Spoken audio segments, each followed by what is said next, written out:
Hello అండి, welcome to investment diaries 30 days target. ఈరోజు మనకి మార్కెట్ అయితే 50 పాయింట్స్ డౌన్లో ఓపెన్ అయింది. ఈరోజు ఇంకా గవర్నమెంట్ సెక్యూరిటీస్ని ఇంకా కొందాలని చెప్పి చూస్తూ ఉన్నాను. అలాగే ఈటీఎఫ్లు కూడా కొంచెం యావరేజ్ చేద్దామని చెప్పి చూస్తూ ఉన్నాను. 23,650 దగ్గర మనకి సపోర్ట్ జోన్లో కనిపిస్తూ ఉంది. చూద్దాం ఏమన్నా ఈటీఎఫ్ యావరేజింగ్కి ఛాన్స్ ఇస్తుందని చెప్పి. అలాగే విక్స్ కూడా మనకి అంతగా ఏం పెరగలేదు, 0.5 to 1% అంటే అంతగా మూవ్మెంట్ లేనట్టే. మనకి విక్స్ పెరుగుతున్నాయి అని అంటే డౌన్ సైడ్ మూమెంట్ ఉన్నట్టు. విక్స్ అలా కన్సల్టేషన్లో ఉందంటే మనకి మార్కెట్ డౌన్ సైడ్ వెళ్తుంటే విక్స్ పెరుగుతూ ఉంటుంది. మార్కెట్ కన్సల్టేషన్లో ఉంటే విక్స్ అదే రేంజ్లో ఉంటుంది. అదే మార్కెట్ పెరుగుతూ ఉంటే విక్స్ డౌన్ అవుతూ ఉంటుంది. సో ఇదేంటి మన కాన్సెప్ట్ అయితే. చూద్దాం ఈరోజు ఏమన్నా మనకి ఆల్మోస్ట్ ఎస్టర్డే స్ట్రాటజీ మనకి 1700 ప్రాఫిట్లో కనిపిస్తూ ఉంది. ఆల్మోస్ట్ ఇది బ్యాలెన్స్ ట్రయాంగిల్ లాగానే ఉంది. ఏమైనా ఈటీఎఫ్లో ఏమైనా యావరేజింగ్కి ఛాన్స్ ఇస్తుందేమో చూద్దాం.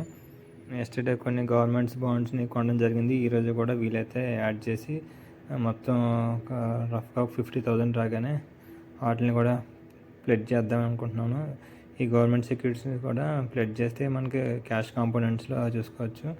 ఇలా చూడండి, మనకి బిడ్లోకి వెళ్ళి ఆప్షన్లో చూస్తే మనకి ఫ్రెష్గా ఇష్యూ చేసే గవర్నమెంట్ సెక్యూరిటీస్ కనిపిస్తూ ఉంటాయి. వాటిని కూడా మీరు డైరెక్ట్గా యాడ్ చేసుకోవచ్చు. అవి ప్రైమరీ మార్కెట్ అంటారు. సెకండరీ మార్కెట్లో మనం స్టాక్స్ సెల్ చేయడం, బై చేయడంలా కొనుక్కోవచ్చు. వీటిని మనం లిమిట్ ఆర్డర్లో పెట్టుకొని గవర్నమెంట్ సెక్యూరిటీస్ని బై చేసుకోవచ్చు. చూడండి, మనకి ఈటీఎఫ్లో నిఫ్టీ బీస్ కూడా చాలా రోజులు అయింది కొని. నెక్స్ట్ 50 బీస్ అయితే ఇంకా కొంచెం డౌన్ అయ్యే ఛాన్స్ ఉంది. వాటిని కూడా యావరేజ్ చేద్దాం. చూడండి, ఇంకా మనకి 125 పాయింట్స్ డౌన్ అంటే బాగానే డౌన్ అయినట్టు విత్ ఇన్ స్పాన్ ఆఫ్ 5 minutesలోను. చూడండి, ఒక్క రేంజ్లో వాలటిలిటీ ఉంటుంది. లాస్ట్ 15 to 20 డేస్లో అయితే చెప్పవసరం లేదు. సడన్గా 2-3 minutesలోనే 100 పాయింట్స్ అప్, 100 పాయింట్స్ డౌన్ కనిపిస్తూ ఉంది.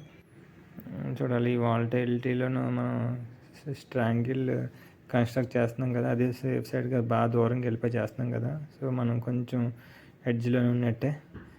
కాకపోతే స్ట్రాడల్ మాత్రం అసలు చేయొద్దు. స్ట్రాడల్ అంటే ఎట్ ద మనీ ధర కాల్ని పుట్ని సెల్ చేసి స్టాప్ లాస్ పెట్టి ఎగ్జిట్ అవ్వడం, ఇవి చాలా ఇంత వాలటిలిటీ కండిషన్లో మనకు స్టాప్ లాస్లో ఫ్రీక్వెంట్గా హిట్ అవుతాయి. సో వాటిని అస్సలు చూజ్ చేసుకోవద్దు.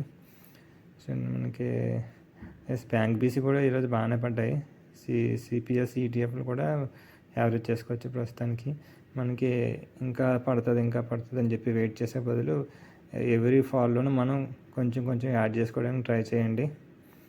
అవి ఒకసారి మార్కెట్ ఒక 1 week అప్ సైడ్ వెళ్తే మనం పాజిటివ్లోకి వెళ్ళిపోతాం. ఎందుకంటే మనం కొనేది ఈటీఎఫ్లు కాబట్టి ప్రతి కంపెనీ ఎవ్రీ క్వార్టర్కి స్టాక్ స్ప్లిట్ కానీ బోనస్లు కానీ ఇష్యూ చేస్తుంది. సో వాటి వల్ల మనం ఒక 1 year 2 yearsలో మళ్ళీ ఎంత డౌన్కి వెళ్ళినా సరే మళ్ళీ ప్రాఫిట్లోకి వచ్చేస్తాం. చూడండి, ఇంకా అదే రేంజ్లో కన్సాలిడేట్ అవుతూ ఉంది. 23,500 నుంచి 700 రేంజ్లోను లాస్ట్ ఒక 3-4 days నుంచి చూస్తూ ఉంటే అదే రేంజ్లో కన్సాలిడేట్ అవుతూ ఉంది. చూడండి, 1 day చూసినా సరే ఆల్మోస్ట్ ఒక 2 weeks నుంచి ఆల్మోస్ట్ 100 పాయింట్స్ అప్ డౌన్లోనే తిరుగుతూ ఉంది. మనకి ఎస్టర్డే పొజిషన్స్ ఇంకా 2,300 ప్రాఫిట్లోనే కనిపిస్తూ ఉంది. ఏదో ఒకటి హాఫ్ కన్నా ప్రీమియం తక్కువ కరిగిపోతే దాన్ని ఎగ్జిట్ అయిపోయి ఫ్రెష్ పొజిషన్ తీసుకోవడానికి ట్రై చేయండి. మనకి ఇంకా దగ్గర 5 days ఉంది ఎక్స్పైరీకి. సో మనకి ఆల్మోస్ట్ 5 days అంటే 5 into 200 1000 పాయింట్స్ ఏవేలో ఉన్నాం. ప్రతి ఒక్కరోజు ఎక్స్పైర్ అయ్యే టైంకి ఒక 200 పాయింట్స్ డౌన్లో ఫ్రెష్ పొజిషన్ తీసుకున్నా సరే మన స్ట్రాటజీ బాగానే వర్కౌట్ అవుతుంది. చూడండి, ఇవే గవర్నమెంట్ సెక్యూరిటీస్ ఫ్రెష్గా ఇష్యూ చేసేవి. అలాగే మనకు ఆప్షన్స్లో కూడా మనకు దొరుకుతూ ఉంటాయి. అవి కాకపోతే 230 దాటిన తర్వాత మనం బై చేయడం కాకపోతే ఆప్షన్లోను మనం ఆప్షన్ పెట్టవచ్చు, అలాగే బై చేసుకోవచ్చు కూడా. చూడండి, ఈరోజు ఫ్రెష్గా ఏం పొజిషన్స్ తీసుకోలేదు ప్రస్తుతానికి ఈ ఆప్షన్స్లోను. ఓన్లీ ఈటీఎఫ్లు కానీ గవర్నమెంట్ సెక్యూరిటీస్ కానీ కొందామని చెప్పి లిమిట్ ఆర్డర్ పెడుతున్నాను. కాకపోతే చూడాలి ఎండ్ ఆఫ్ ద డేకి ఎగ్జిక్యూట్ అవుతాయి లేదా అన్నది. ఆల్మోస్ట్ టైం 1:45 అయ్యింది. ప్రస్తుతానికి అయితే నెక్స్ట్ 50 ఈటీఎఫ్లు అయితే మనకి 1% డౌన్ అయింది కాబట్టి ఈరోజు యాడ్ చేసుకోవచ్చు. రిలయన్స్ కూడా, కాకపోతే రిలయన్స్ చెప్పాను కదా, లాస్ట్ 1 వీక్ నుంచి చెప్తా ఉన్నాను, 1220 అండ్ బిలో కన్నా తక్కువ వస్తే రిలయన్స్ యాడ్ చేయడానికి ట్రై చేయండి. ఆల్ఫా ఈటీఎఫ్లో కూడా నిన్న యాడ్ చేసాము. ఈరోజు కూడా మంచి బయింగ్ రేంజ్లో ఉన్నాయి. ఇవన్నీ G sec and T bills, treasury bills, government securities, వీటిని మనం మంచి ఇంట్రెస్ట్ రేట్లు వాటిని మనం యాడ్ చేసుకుంటూ ఉండొచ్చు. 92 జిఎస్ అంటే 9.2% ఇస్తుంది పర్ ఇయర్. అది 2030లోనే ఎక్స్పైర్ అవుతుంది. సో ఇలా వీలైతే మీరు ప్రతి లెస్ ప్రైస్లోనే మీరు యావరేజ్ చేసుకోవడానికి ట్రై చేయండి. అలాగే ఈటీఎఫ్లోనూ ఆల్ఫా ఈటీఎఫ్లో బయింగ్ పెట్టాను లిమిట్ ఆర్డర్లోనే, అది ఎగ్జిక్యూట్ అయింది. ఇంకా 2-3 ఆర్డర్స్ పెట్టాను, చూద్దాం అవి కూడా ఎగ్జిక్యూట్ అవుతాయి అన్నది. హెచ్డిఎఫ్సి స్మాల్ క్యాప్ 250 కూడా 1% డౌన్ అయింది. కాకపోతే వాటిలో ఇంకొక 2-3 డేస్ తర్వాత మండే ట్యూస్డేలో నేను యావరేజ్ చేయడానికి ట్రై చేస్తాను. మనం క్యాపిటల్ని ఎక్కువ లిక్విడ్ పీస్లో బాగా చేయడానికి ట్రై చేయండి. ఎందుకంటే మనం ప్రతి డౌన్లోనూ కొత్త యావరేజింగ్ లెవెల్స్ వస్తాయి కదా, అక్కడ మనం యావరేజ్ చేసుకోవచ్చు. చూడండి ఇప్పుడు ఆల్మోస్ట్ డే లోన మనకు కనిపిస్తూ ఉంది 23,500 దగ్గర సైకలాజికల్ లెవెల్ కదా, అక్కడ కొంచెం కన్సాలిడేట్ అయ్యి బాగా హిట్ చేస్తే డౌన్ సైడ్ వెళ్ళే ఛాన్స్ ఉంటుంది.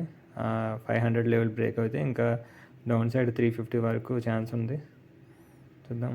ఇక్కడే 3-4 టైమ్స్ బౌన్స్ బ్యాక్ అయ్యింది మనకి 15 మినిట్స్ టైం ఫ్రేమ్లో చూస్తే. కోర్స్ లాస్ట్ 3-4 మంత్స్లో చూస్తే అదే రేంజ్లో బౌన్స్ బ్యాక్ అయింది. విక్స్ కూడా చూడండి మనకు 2% అంటే మరి అంతగా ఏం పెరగలేదు.